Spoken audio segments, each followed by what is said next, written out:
Novos tempos, novos sentidos. No mês de outubro comemoramos o Dia das Crianças e hoje o programa vai ser dedicado a elas. O assunto é a contação de histórias. A atividade é bem antiga, mas sobrevive até hoje em um mundo cheio de possibilidades. Contar histórias é uma arte, uma maneira de desenvolver a imaginação e a criatividade das crianças. Além de ser um ato de carinho por parte do adulto, é um reconhecimento de que a criança pode aprender de forma lúdica sobre o mundo que a espera, com histórias, fábulas e contos de fadas. Para conversar com a gente sobre esse assunto, eu recebo aqui no estúdio a professora e contadora de histórias, Sônia Andrade Duarte. Professora, muito obrigada pela sua presença aqui. E eu queria começar perguntando qual que é a importância de contar histórias. Bom, eu trabalho na área da educação há mais de 20 anos. E a necessidade de voltar essa arte de contar histórias na sala de aula iniciou-se muito cedo na minha profissão. Porque eu acredito que o contar histórias na vida das crianças é fundamental para o seu desenvolvimento crítico, para o seu desenvolvimento em relação às colocações que ela faz no seu dia a dia e resgatar da criança o seu mundo de fantasia e de sonhos. Então, trabalhar com a contação de histórias na sala de aula é algo que todo educador deve resgatar e colocar dentro da sala em contato com o dia a dia das crianças. É bom para o desenvolvimento, né, das crianças, mas em quais aspectos específicos? A partir da contação de histórias, a criança vai ter um prazer maior pela leitura, com certeza. Ela vai ter um mundo de fantasia, onde ela vai poder colocar as suas emoções, sentimentos, alegrias, tristezas. E a partir daí, ela vai ter um novo sabor em buscar novas histórias, em buscar novas leituras no seu dia a dia. Com certeza, isso vai aumentar a sua possibilidades, né, em contato com diversos gêneros literários. E contar histórias, a gente pode considerar que é uma forma de reatar vínculos familiares? É uma forma de reatar. Na verdade, as histórias, elas acontecem não só na escola. O ideal é que elas acontecessem em vários pontos. E uma delas se inicia-se na família. A partir do momento que a família tem o prazer de contar histórias para o seu filho, essa criança, ela vai despertar a sua vontade pela leitura, ela vai saber colocar as suas ideias diante do público, ela vai ser uma criança que vai estar mais envolvida, né, com a literatura.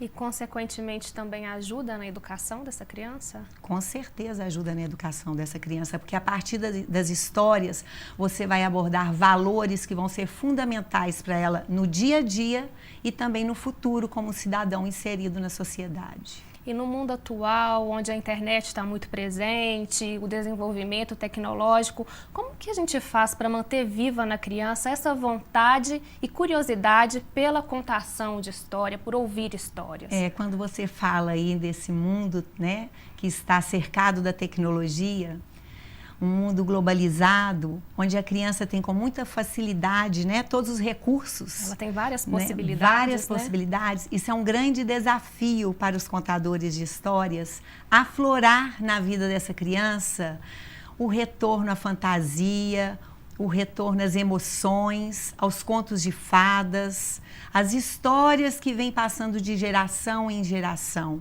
Então, é fundamental que o educador, que a professora, que em casa os pais façam parte do dia a dia deles, nem que for um momento, esse contato da criança com o mundo das histórias. E como que a senhora se interessou pela contação de histórias? Bom, tudo começou na sala de aula mesmo, vendo a necessidade das minhas crianças e assim o brilho nos olhos quando eu levava uma história para elas de uma forma diferente, de uma forma lúdica, com a participação delas.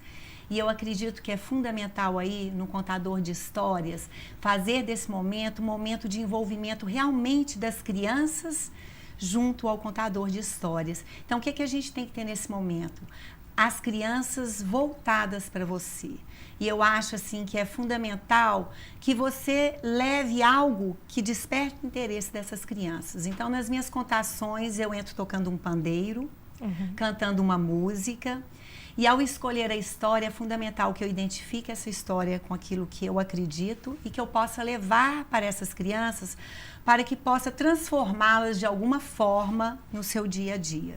As lendas do folclore, como por exemplo os contos de fadas, se passam no mundo da fantasia, num universo encantado fora dos limites do tempo e do espaço, mas onde qualquer pessoa pode estar.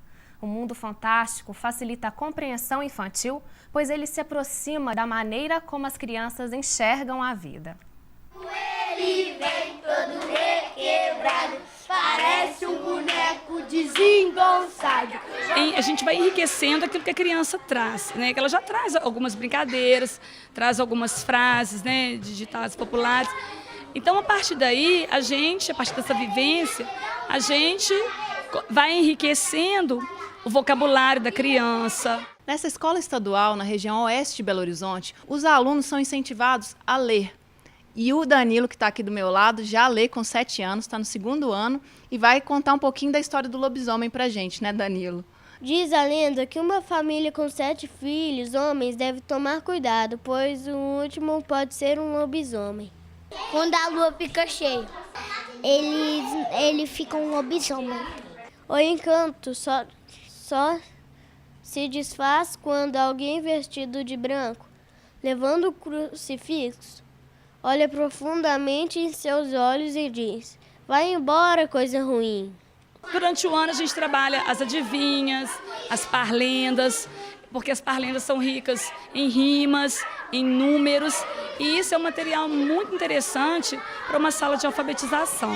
O Saci Pererê faz parte do folclore brasileiro. Curupira.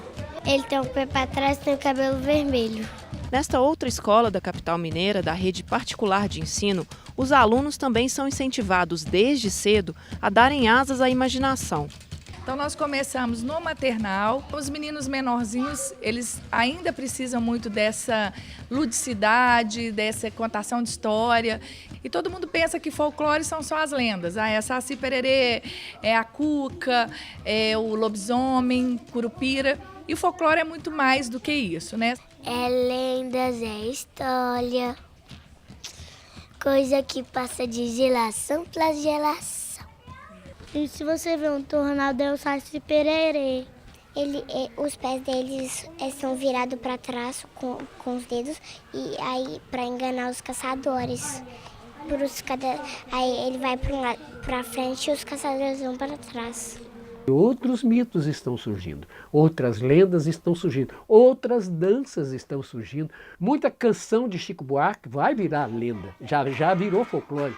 Muita cantiga de Dorival Caymmi vai virar folclore. Muita coisa do Gabriel Pensador também. Samba, samba, sambolelê, samba, samba, sambolelá.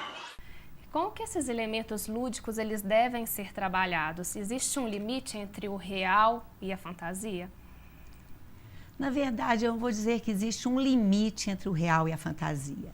A criança tem que perceber que nos contos de fadas, que nas histórias, ali nós estamos trabalhando com a fantasia, com o lúdico, para que a criança possa absorver algo daquela história e aplicar na sua vida real. São valores, são sentimentos, são emoções que vão ser fundamentais no dia a dia da vida da criança.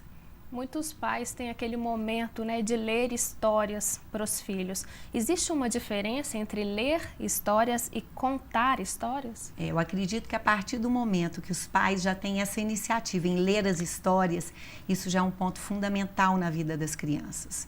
Mas o ler e o contar, com certeza, existe algo que vai diferenciar a sua forma de ler e a sua forma de contar. Ao ler uma história, você vai estar com o texto ali, você vai usar uma entonação, você tem ilustrações que você pode mostrar para a criança. Agora, o contar histórias, você vai ter que fazer aquela estrutura da história fazer parte do momento da contação. Então você tem que estar com uma certa firmeza daquela história e a partir do público que você está contando a história, você pode criar novas situações.